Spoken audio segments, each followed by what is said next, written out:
오늘 우리에게 주시는 하나님 말씀은 창세기 44장 14절에서 34절 말씀입니다. 유다와 그의 형제들이 요셉의 집에 이르니 요셉이 아직 그곳에 있는지라 그의 앞에서 땅에 엎드리니 요셉이 그들에게 이르되 너희가 어찌하여 이런 일을 행하였느냐? 나 같은 사람이 점을 잘 치는 줄을 너희는 알지 못하였느냐? 유다가 말하되 우리가 내 주께 무슨 말을 하오리이까? 무슨 설명을 하오리이까? 우리가 어떻게 우리의 정직함을 나타내리이까? 하나님이 종들의 죄악을 찾아내셨으니 우리와 이 잔이 발견된 자가 다 내 주의 노예가 되겠나이다. 요셉이 이르되 내가 결코 그리하지 아니하리라. 잔이 그 손에서 발견된 자만 내 종이 되고 너희는 평안히 너희 아버지께로 도로 올라갈 것이니라. 유다가 그에게 가까이 가서 이르되 내 주여 원하건대 당신의 종에게 내 주의 귀에 한 말씀을 아뢰게 하소서. 주의 종에게 노하지 마소서. 주는 바로와 같으심이니이다. 이전에 내 주께서 종들에게 물으시되 너희는 아버지가 있느냐 아우가 있느냐 하시기에 우리가 내 주께 아뢰되 우리에게 아버지가 있으니 노인이요 또 그가 노년에 얻은 아들 청년이 있으니 그의 형은 죽고 그의 어머니가 남긴 것은 그뿐이므로 그의 아버지가 그를 사랑하나이다 하였더니 주께서 또 종들에게 이르시되 그를 내게로 데리고 내려와서 내가 그를 보게 하라 하시기로 우리가 내 주께 말씀드리기를 그 아이는 그의 아버지를 떠나지 못할지니 떠나면 그의 아버지가 죽겠나이다. 주께서 또 주의 종들에게 말씀하시되 너희 막내 아우가 너희와 함께 내려오지 아니하면 너희가 다시 내 얼굴을 보지 못하리라 하시기로 우리가 주의 종 우리 아버지에게로 도로 올라가서 내 주의 말씀을 그에게 아뢰었나이다. 그 후에 우리 아버지가 다시 가서 곡물을 조금 사오라 하시기로 우리가 이르되 우리가 내려갈 수 없나이다. 우리 막내 아우가 함께 가면 내려가려니와 막내 아우가 우리와 함께 가지 아니하면 그 사람의 얼굴을 볼 수 없음이니이다. 주의 종 우리 아버지가 우리에게 이르되 너희도 알거니와 내 아내가 내게 두 아들을 낳았으나 하나는 내게서 나갔으므로 내가 말하기를 틀림없이 찢겨 죽였다 하고 내가 지금까지 그를 보지 못하거늘 너희가 이 아이도 내게서 데려가려 하니 만일 재해가 그 몸에 미치면 나의 흰머리를 슬퍼하며 수올로 내려가게 하리라 하니 아버지의 생명과 아이의 생명이 서로 하나로 묶여 있거늘 이제 내가 주의 종 우리 아버지에게 돌아갈 때에 아이가 우리와 함께 가지 아니하면 아버지가 아이의 없음을 보고 죽으리니 이같이 되면 종들이 주의 종 우리 아버지가 흰머리로 슬퍼하며 수올로 내려가게 함이니이다. 주의 종이 내 아버지에게 아이를 담보하기를 내가 이를 아버지께로 데리고 돌아오지 아니하면 영영이 아버지께 죄 짐을 지리이다 하였사오니 이제 주의 종으로 그 아이를 대신하여 머물러 있어 내 주의 종이 되게 하시고 그 아이는 그의 형제들과 함께 올려 보내소서. 그 아이가 나와 함께 가지 아니하면 내가 어찌 내 아버지에게로 올라갈 수 있으리이까? 두렵건대 재해가 내 아버지에게 미침을 보리이다.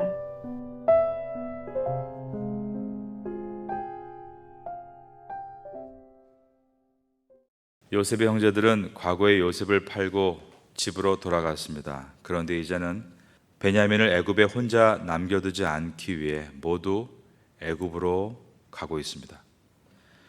그런데 오늘 본문은 요셉의 형제라는 표현을 할 때 전체를 뭉뚱그리지 않고 유다와 형제들이라고 갈라서 표현을 합니다.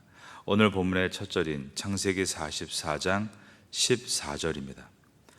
유다와 그의 형제들이 요셉의 집에 이르니 요셉이 아직 그곳에 있는지라 그의 앞에서 땅에 엎드리니 이처럼 유다와 형제들을 구분하고 있습니다. 게다가 그의 앞에서 땅에 엎드렸다라고 했을 때 동사를 3인칭 단수 형태로 기록합니다. 이것은 유다만 엎드렸다라는 뜻은 아니고 지금 유다의 행동을 강조하고 있습니다. 야곱의 아들들은 두 번째로 애굽의 양식을 구하러 오면서 애굽의 총리가 자신들을 억류할까 봐 염려했습니다. 그런데 그 염려가 현실이 되고 말았습니다. 야곱의 아들들은 이제 세 번째로 총리 앞에 엎드립니다. 세 번을 총리를 대하는 동안 이 총리의 태도가 다 달랐습니다. 첫 번째 만남에서는 자신을 하나님을 경외하는 자로 비추면서 사람의 생명을 귀하게 여기는 모습을 보여주었습니다. 42장 18절에서 애굽 총리는 사흘 만에 요셉이 그들에게 이르되 나는 하나님을 경외하노니 너희는 이같이 하여 생명을 보존하라 라고 했었습니다. 두 번째 만남에서는 감정적이고 우호적인 모습을 보여주었습니다. 애굽인이 히브리인과 함께 식사를 하지 않는데 애굽인이, 그것도 애굽의 총리가 비록 겸상은 아니었지만 그들을 위해 식탁을 차려주고 함께 식사를 했습니다. 창세기 43장 33절에 보면 그들이 요셉 앞에 앉되 그들의 나이에 따라 앉히게 되니 그들이 서로 이상히 여겼더라 라고 되어 있습니다. 그런데 이제 세 번째 만남에서는 이 애굽 총리가 범인을 추궁하는 냉철한 재판관의 모습으로 섭니다. 44장 15절입니다. 요셉이 그들에게 이르되 너희가 어찌하여 이런 일을 행하였느냐? 나 같은 사람이 점을 잘 치는 줄을 너희는 알지 못하느냐?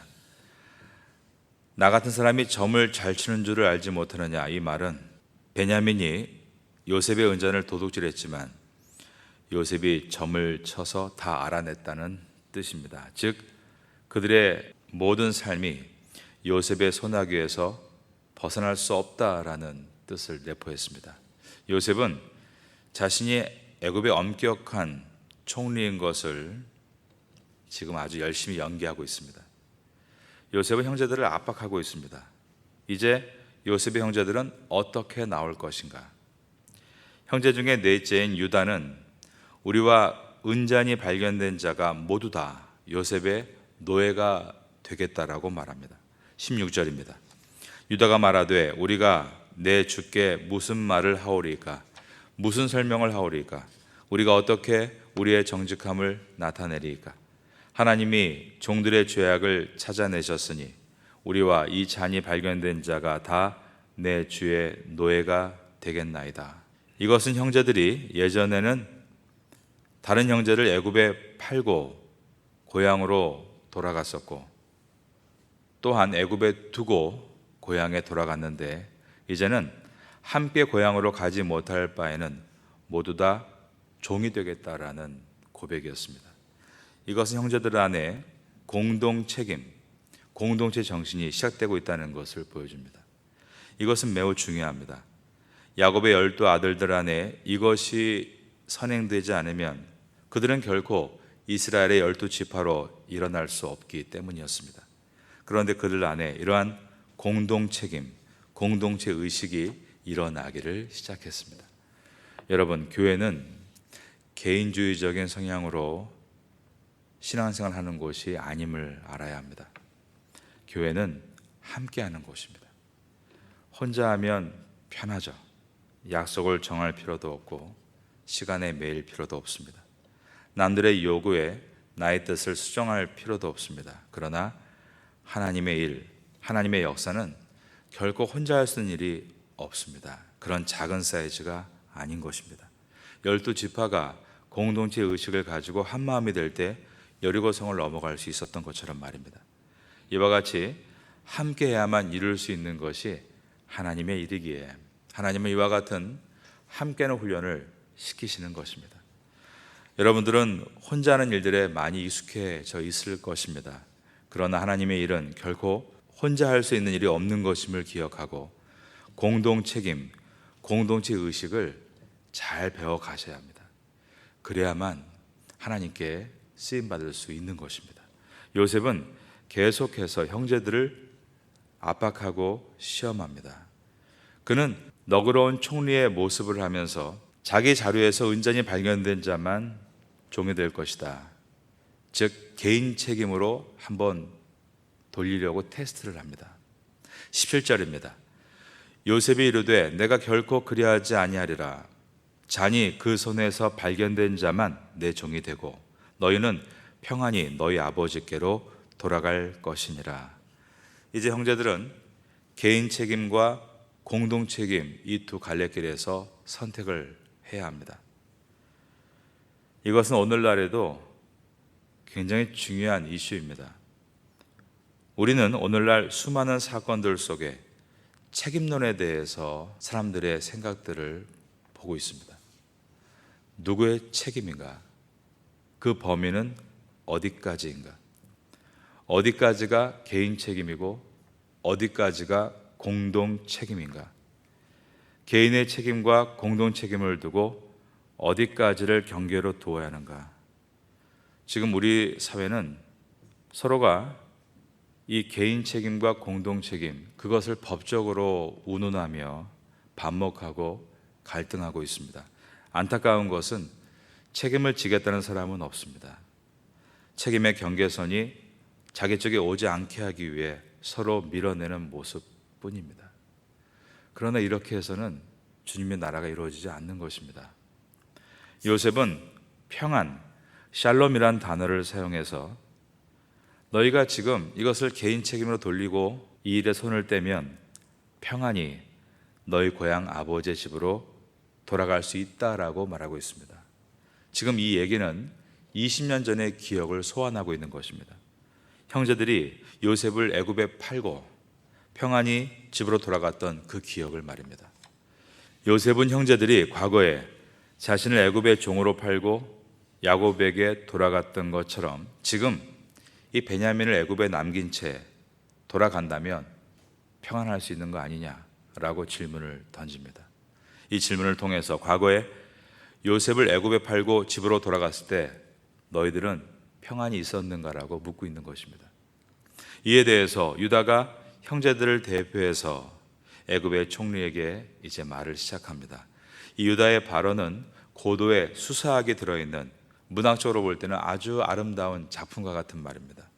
유다의 발언은 18절이 서론에 해당하고 19절에서 23절은 1차 양식 구매 때의 사건을 얘기하고 있고 24절에서 29절은 가나안 땅에서 있었던 일을 말하고 있으며 30절에서 32절은 베냐민을 데려가지 못할 경우 발생할 일을 말하고 있고 33절에서 34절은 베냐민 대신 내가 종이 되겠습니다라는 자청으로 끝을 맺고 있습니다. 그는 과거의 사건을 요약했고 또 자기들의 감정을 애굽 총리에게 충실하게 전달했습니다. 유다는 요셉이 바로와 같다라고 말을 합니다. 18절입니다.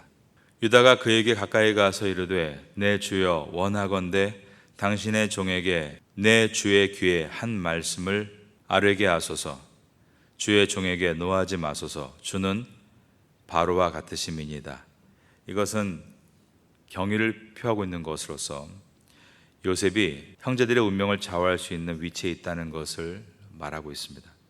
유다는 애굽 총리가 베냐민의 존재를 알게 된 1차 양식 구매 사건부터 이야기를 합니다.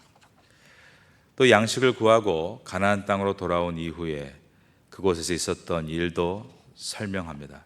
여기서 유다는 아버지의 발언을 인용함으로써 요셉을 특별하게 생각했던 이 야곱의 마음을 요셉에게 알려줍니다. 25절부터 봅니다.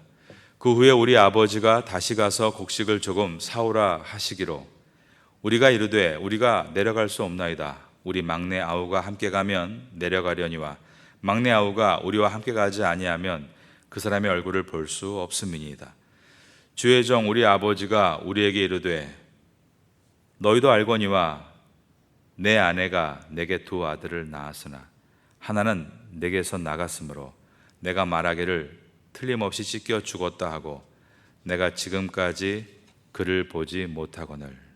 유다의 말은 지금 야곱은 자기의 아들이 둘이 있는데 그 중에 사랑했던 아들 요셉이 짐승에게 처참히 찢겨 죽은 것으로 알고 있다라고 말을 했습니다.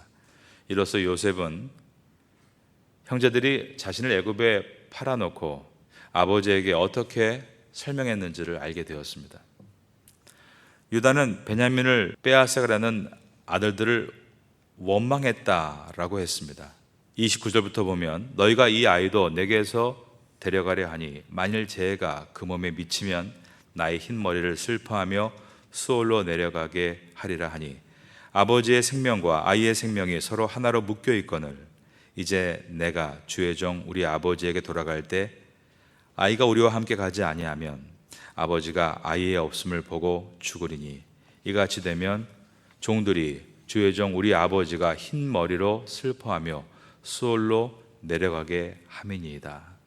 이로써 유다와 형제들은 아버지가 분명히 자기 형제들 가운데 2명을 편애하고 있고 그것으로 인하여서 그들이 그 2사람을 포기해도 상관없지만 우린 형제이고 공동 책임을 지려 하고 있고 우린 결코 베냐민을 포기할 수 없다라고 말을 하고 있습니다. 그러면서 지금 이러한 귀한 아버지의 아들 베냐민을 당신이 가두려고 하는 것은 이 모든 문제의 발단이 바로 당신의 무리한 요구 때문이라고 말을 하고 있는 것입니다. 만약에 베냐민이 돌아가지 못하면 아버지 야곱에게 병고가 생길 것이기 때문에 이 모든 책임은 무리한 요구를 하고 있는 당신의 책임입니다. 이 유다의 말은 놀라운 수사학으로 지금 이 관계를 역전시켜 나가고 있습니다. 유다를 비롯한 형제들이 진심을 가지고 진실을 말하기 시작하자 상황이 역전이 되고 회복이 됐다는 것입니다. 유다와 형제들이 회개하기 시작하고 거짓이 아닌 진실을 진심으로 말하자 관계가 회복이 되고 있습니다. 요셉은 단순히 혼자 용서하고 혼자 모든 것을 잊고 혼자 과거로 묻고 그리고 그래 과거의 가정은 잊자라고 했다면 이런 은혜는 없었을 겁니다. 개인주의자들은 이런 은혜를 얻을 수 없습니다. 그러나 함께 일하고 어려워도 문제를 풀려하고 몸을 부딪히고 더불어 살면 이러한 놀라운 기적의 날을 만나게 됩니다. 형제들에게 함께 과거를 돌아보게 했고 함께 우리의 실수들을 따져보게 했으며 함께 회개했고 함께 돌이키는 은혜가 일어나게 된 것입니다. 그 결과 이스라엘 가족 안에 회복이 일어난 놀라운 일이 벌어지기 시작했습니다. 유다는 스스로 자신의 잘못을 뉘우치고 회개하고 돌이키는 행동으로 이제는 이렇게 말합니다. 제가 베냐민을 대신해서 인질이 되겠습니다. 32절과 33절입니다. 주의 종이 내 아버지에게 아이를 담보하기를 내가 이를 아버지께로 데리고 돌아오지 아니하면 영영이 아버지께 죄짐을 지리이다 하였사오니 이제 주의 종으로 이 아이를 대신하여 머물러 있어 내 주의 종이 되게 하시고 이 아이는 그의 형제들과 함께 올려 보내소서. 유다의 희생정신은 요셉과 형제들의 상황을 역전시켰습니다. 유다가 자신의 생명으로 베냐민의 생명을 대신하겠다라고 제안함으로 요셉에게 베냐민을 놓아줄 명분을 제시한 것입니다. 그런데 만일 베냐민을 데려가지 못하면 아버지가 너무 괴로워서 불행한 일이 일어날 수 있다. 지금까지의 상황은 요셉이 형제들을 향해서 당신들은 베냐민을 두고 갈 것인가를 묻는 형국이었는데 이제는 형제들이 요셉을 향해서 당신은 베냐민을 보내지 않을 것인가? 라는 질문으로 형제들이 선택해야 될 질문이 아니라 요셉이 선택해야 될 질문으로 바뀌었습니다. 여러분 이것이 뭘 보여주는지 아십니까? 의인의 기도를 보여주는 겁니다. 사람을 살리기 위한 기도, 하나님의 마음을 흔들 수 있는 기도. 형제들이 요셉의 마음을 흔드는 것은 그들이 진심을 가지고 정직하게 개인주의가 아니라 타인을 위해서 공동체를 살리기 위해서 부르짖을 때 요셉이 흔들렸던 것처럼 말입니다. 이 기도를 하나님께서 기뻐하십니다. 즉 유다의 말을 요셉이 기뻐했던 것입니다. 유다는 요셉을 향해 당신은 우리에게 바로와 같습니다라고 한 것은 당신이 우리의 생사 여탈권을 결정할 수 있다라는 뜻입니다. 유다가 요셉에게 베냐민을 풀어달라는 간청은 성도가 하나님께 영혼을 구원케 달라는 기도와 맥락이 같습니다. 하나님은 성도의 이러한 기도를 기뻐하십니다. 요셉도 형들이 이렇게 타인을 위해 헌신하고 희생하려 할 때에 그들의 간청을 기뻐하고 있습니다. 왜냐하면 형제들이 이제는 형제가 회복되고 있고 책임의식이 회복되었으며 더 나아가 대신 희생하겠다는 희생정신까지 생겼기 때문입니다. 과거의 형제들은 어땠습니까? 형제를 버렸고 형제를 팔았고 개인주의적이었고 책임의식이 없었으며 타인을 위해 희생하겠다는 마음은 전혀 없었지 않았습니까? 그런데 정말 변한 이 형제들의 모습을 보면서 요셉은 감동을 받았고 이제 얼마 되지 않아 이 이야기가 해피엔딩으로 끝날 날이 거의 다가왔다는 것을 우리에게 보여줍니다. 우린 여기서 하나님의 아버지의 마음을 헤아려 보아야 합니다. 하나님께서 원하시는 것은 우리가 형제를 갖는 것입니다. 서로 책임의식을 회복하는 것입니다. 더 나아가 희생정신을 갖게 되는 것입니다. 그렇게 되면 하나님은 우리의 의로운 기도에 응답해 주신다. 이것이 오늘 본문의 메시지입니다. 성숙해진 형제들의 간구에 요셉이 응답하고 있는 것은 성숙한 성도의 기도에 하나님께서 응답하신다는 것을 교훈하고 있습니다. 이 은혜를 우리가 깨닫기를 원하고 이 은혜 안에서 내가 해야 될 일들을 발견할 수 있게 되기를 마지막으로 예수님의 이름으로 축원합니다.